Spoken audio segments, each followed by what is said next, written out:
todos, este é mais um vídeo da série de entrevistas dos 25 anos do Play. Estamos aqui com o professor Edmilson Borborema, ele faz parte do DELEM, certo? Aqui da UFPB. Sim. O senhor pode falar um pouco sobre a sua formação, professor? Eu sou formado em letras, em inglês, graduado em letras em inglês pela UFPB, Campus 2 na época, hoje UFCG, mestrado em língua inglesa também aqui pela UFPB, tenho um doutorado em linguística pela UFPE, sou professor da casa já há algum tempo. Nesse ínterim fui professor também da UFPE durante 10 anos, mas eu tenho 30 anos de Universidade Federal. Certo. Hoje em dia, quais são as linhas de pesquisa que o senhor participa? Eu tenho me dedicado a vida inteira para a questão da avaliação de aprendizagem, né, relativa à aprendizagem de línguas estrangeiras. Esse é um tópico muito caro, mas também me apaixonei pela tríade mente, realidade e pensamento, né? Então, semântica cognitiva passou a ser também parte das minhas paixões e pesquisas. Certo. Convidamos o senhor hoje porque você meio que participou do Play antes dele existir, não é isso? Então você participou desse processo do português como língua estrangeira aqui na UFPB antes da existência do Programa Linguístico Cultural. O senhor poderia falar um pouco sobre isso? Como surgiu? Como foi essa demanda? Vamos explorar um pouco dessa mente já surrada, né, e tentar resgatar memórias desse tempo. Eu fui efetivado como professor aqui em 95, tá? E lá pelos 97, 98, eu comecei a participar muito descompromissadamente de um projeto, ou que parecia ter algo a ver com o projeto. Era mais uma tentativa de ajudar o que já existia, que era o intercâmbio entre as universidades de Leeds e a UFPB, e Manchester e a UFPB, duas universidades inglesas que mandavam alunos para cá. Eles cursavam o que a gente pode comparar com letras, não é exatamente letras o que eles cursam lá, mas eles precisavam ter 6 meses de imersão na língua portuguesa, ou em Portugal ou no Brasil. E muitos vinham para o Brasil nessa época. E aí, já professor do DELEM, eu ouvi falar, né, dessa ação que estava acontecendo, que era justamente de aulas de português para esse grupo, justamente por eles terem enfrentado um problema que era o de, quando vinham, eles se matriculavam em disciplinas de língua portuguesa, só que ofertados a alunos de letras. E na época havia uma abordagem mais tradicional, com um aprofundamento de ensino de gramática e tudo, e não tinha a ver com o que eles buscavam. Era mais a questão de prática da língua portuguesa, com o viés da língua para estrangeiros. E aí o DELEM, como especialista em línguas estrangeiras, né, se prontificou a ofertar um curso de línguas estrangeiras, português como língua estrangeira, e também de cultura brasileira para esses alunos. Lembro que, dos nomes que eu me recordo, professor Félix e professora Elinês estavam envolvidos nesse projeto. Não lembro de mais nomes, mas enfim, eles administravam essas disciplinas, e eu comecei a me mostrar interessado em, aparecendo a oportunidade, começar a fazer isso também. Interessante. E como que funcionou isso? Quer dizer que eles vinham aqui, mas não tinham um curso específico e depois foi criando esse curso de português para eles? Exato. É mais ou menos isso? Exato. Num primeiro momento, a única coisa que era ofertada para esses alunos intercambistas eram disciplinas de língua portuguesa, né? Antes havia o curso específico de letras português e de letras, ou melhor, era letras com habilitações de português, de inglês, de francês, de espanhol. Eram habilitações, não eram cursos específicos. E aí, tanto o DELEM, né, o Departamento de Línguas Estrangeiras Modernas, quanto na época da LCV, compartilhavam alunos em algumas disciplinas do tronco comum, né, alunos que necessariamente precisavam cursar disciplinas comuns aos dois departamentos e ao curso, né, dependendo de que habilitação. E aí eles sempre encontravam, eles, me refiro aos alunos da Inglaterra, sempre encontravam dificuldade em se situar, né? Discussões relativas a questões linguísticas e muito uso de metalinguagem não interessava a eles. Eles queriam, na verdade, era praticar o português.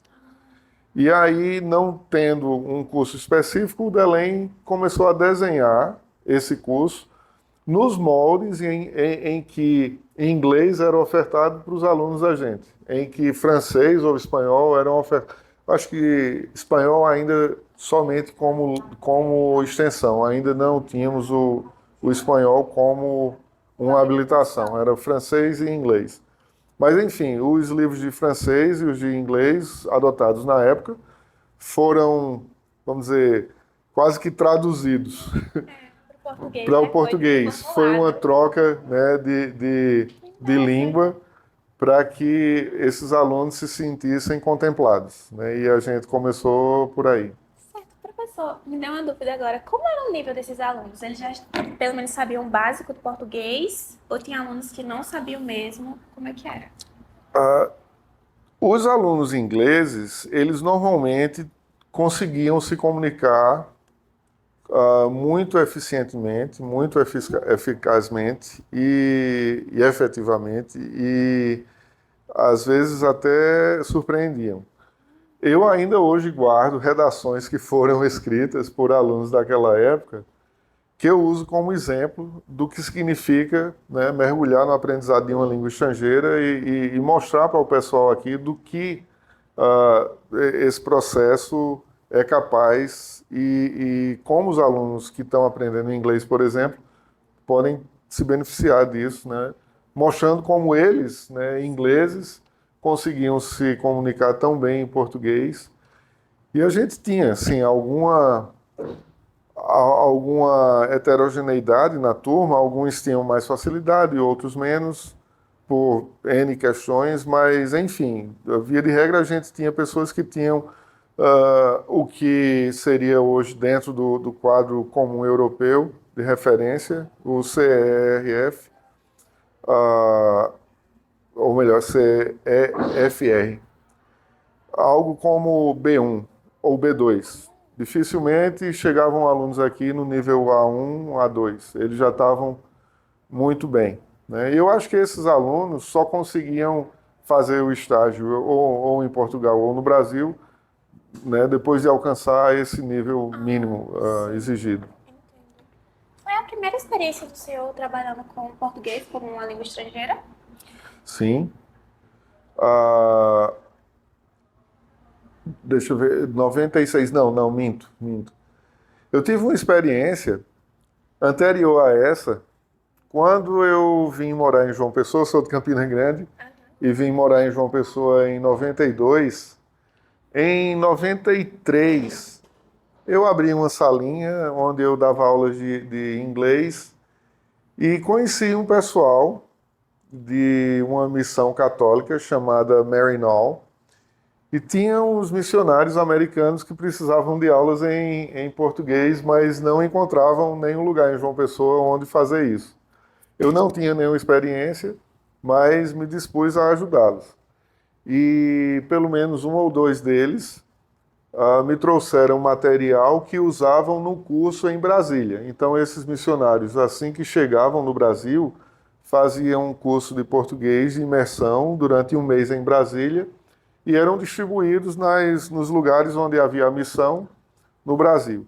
Então, com base no que eu recebi, eu comecei a desenhar algo que pudesse ser ou a continuação daquilo que eles haviam aprendido em Brasília, ou então algo que também tinha a ver com essa coisa de traduzir dos livros que eu ensinava em inglês para brasileiros, né, fazendo o caminho inverso.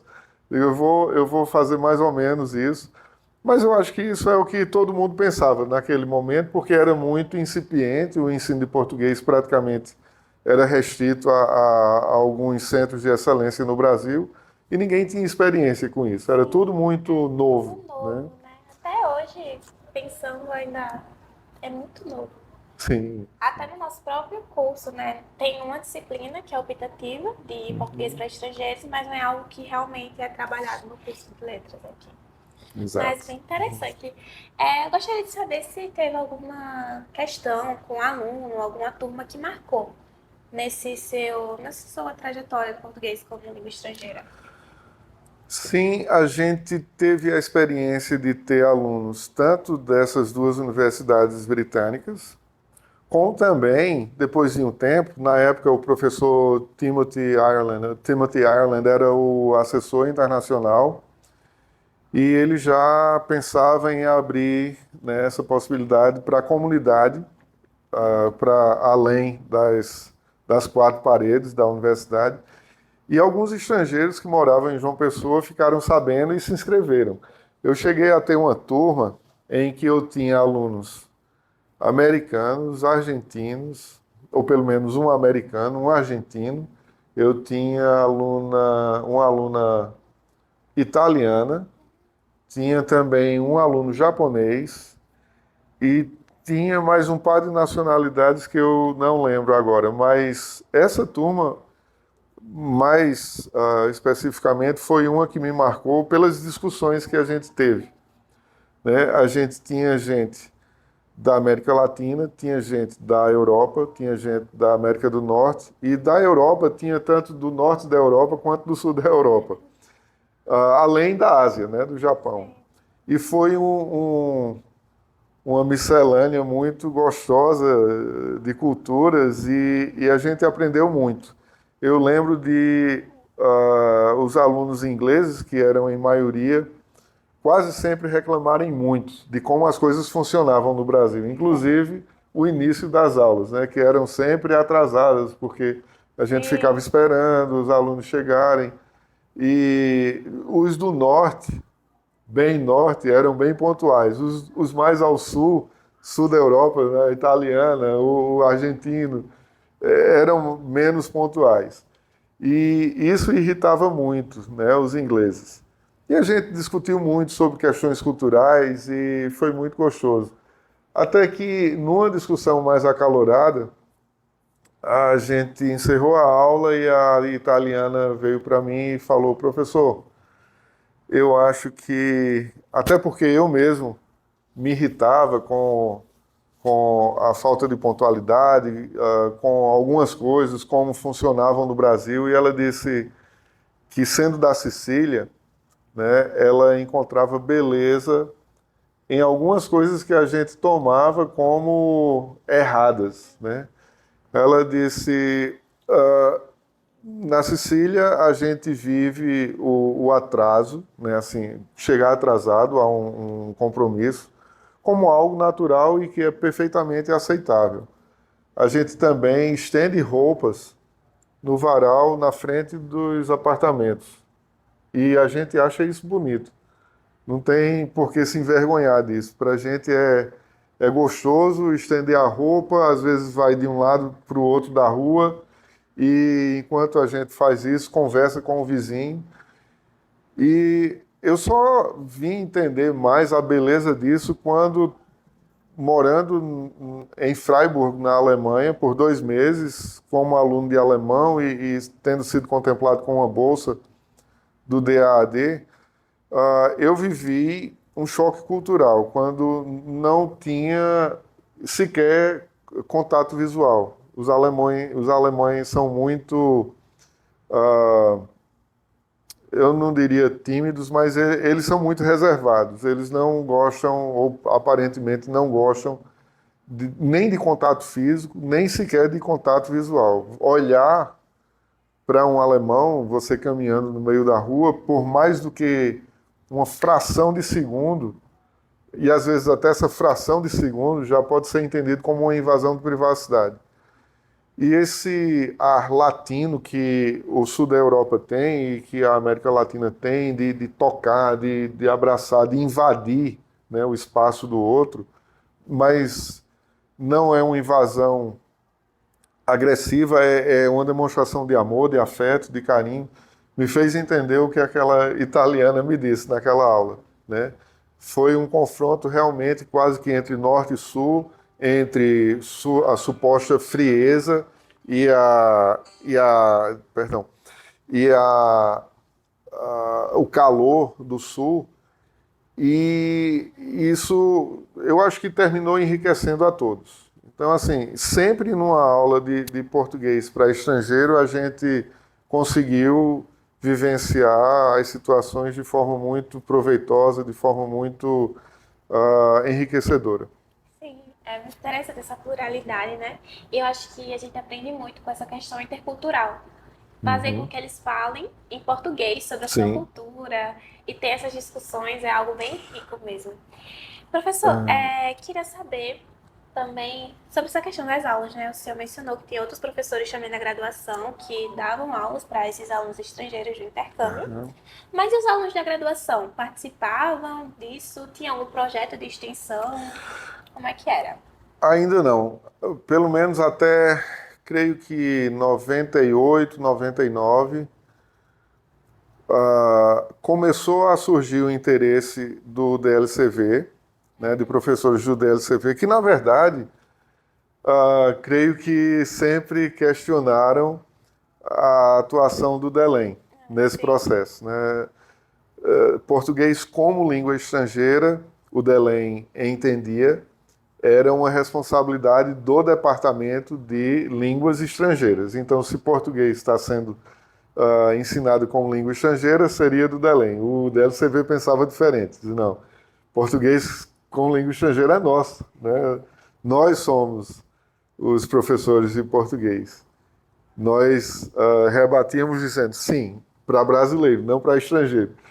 E isso terminou causando uma certa rivalidade e o pessoal do DLCV terminou surgindo com, né, esse projeto, pelo menos o esboço desse projeto, que eu não lembro exatamente quando foi concretizado, mas mesmo quando ele foi implementado, acho que em 98, 99, ainda era muito incipiente e estava tentando buscar entender o momento, de conhecer, né, o público e traçar metas a serem, né, perseguidas.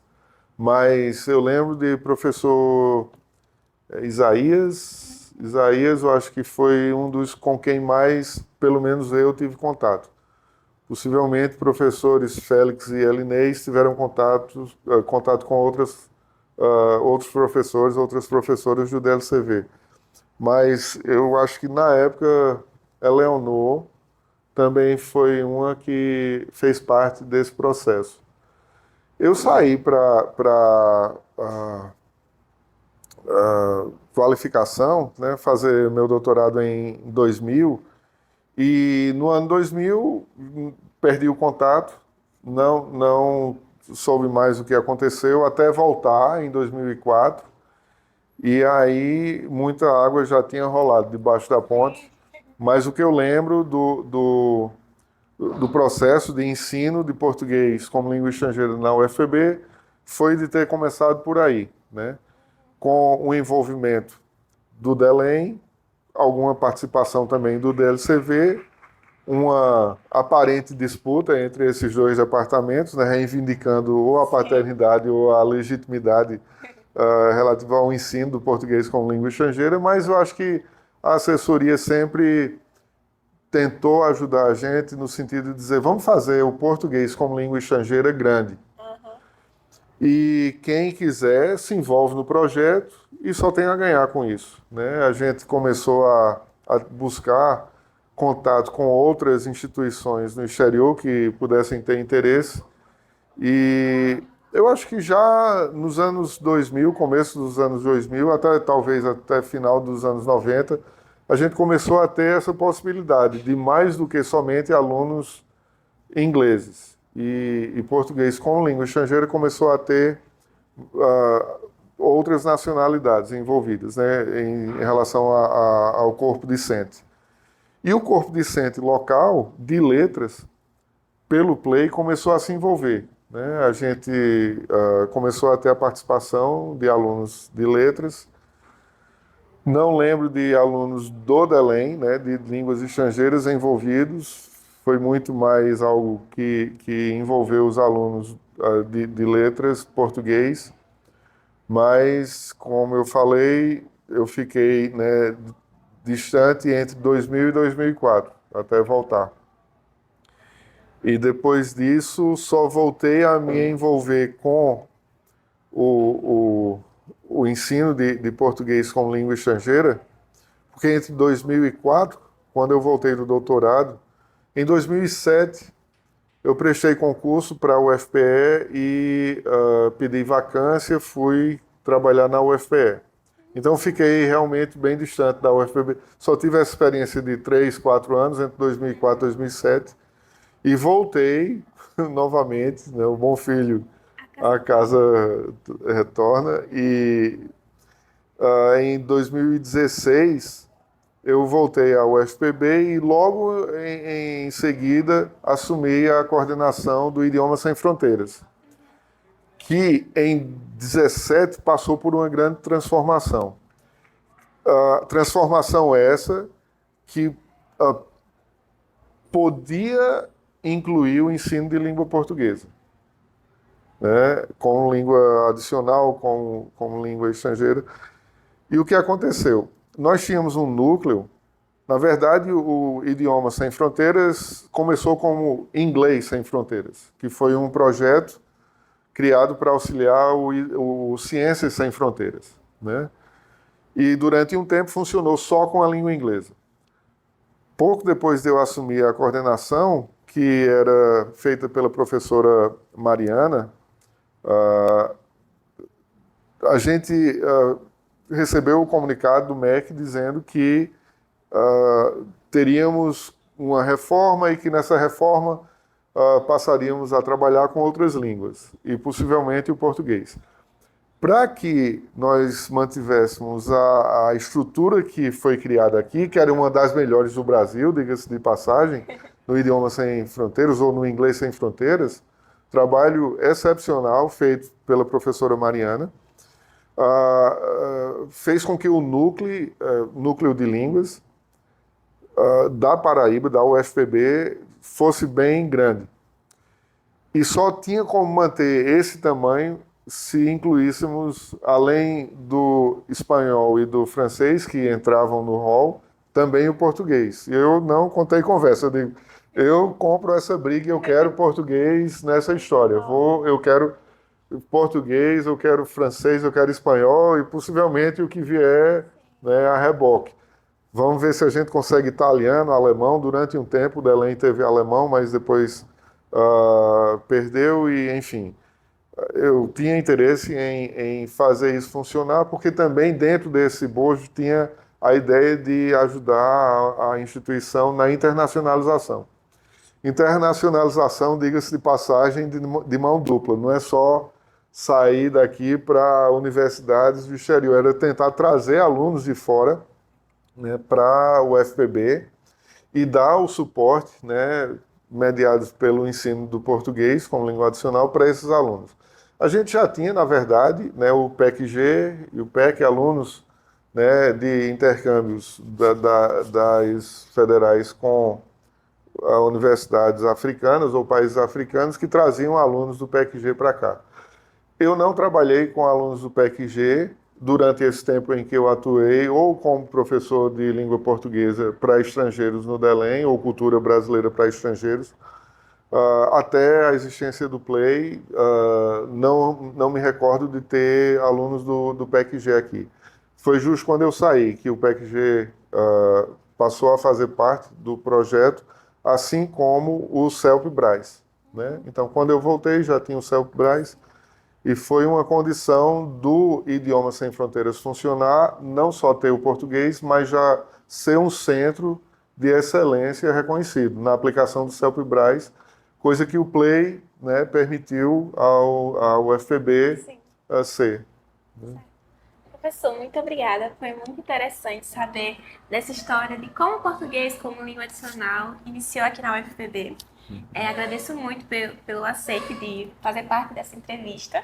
Acho que essa entrevista é muito importante para os 25 anos do Play mesmo. Então, muito obrigada. E fica o convite aqui para se quiser participar de alguma aula do Play, alguma reunião, alguma coisa. Prazer é meu. É muito bom poder ser lembrado nessa hora, né? A gente precisa resgatar a memória, importa, né, historicizar tudo isso e resgatar essas memórias, porque isso é fruto de muita luta, né? A gente sabe que um programa desse, às vezes, por você não conhecer a história, você acha que é algo muito simples, muito dado, e depois descobre que é fruto de muito suor, de muita luta, de muita garra, persistência, né, de muita fé, de que vai funcionar. A gente vê o Play trazendo resultados importantíssimos e com certeza outras pessoas virão, né, nessa trilha de luta e farão do português uma língua cada vez mais procurada para ser aprendida por estrangeiros, né? Muito obrigado pelo convite. Obrigada. Estou à disposição. Obrigada.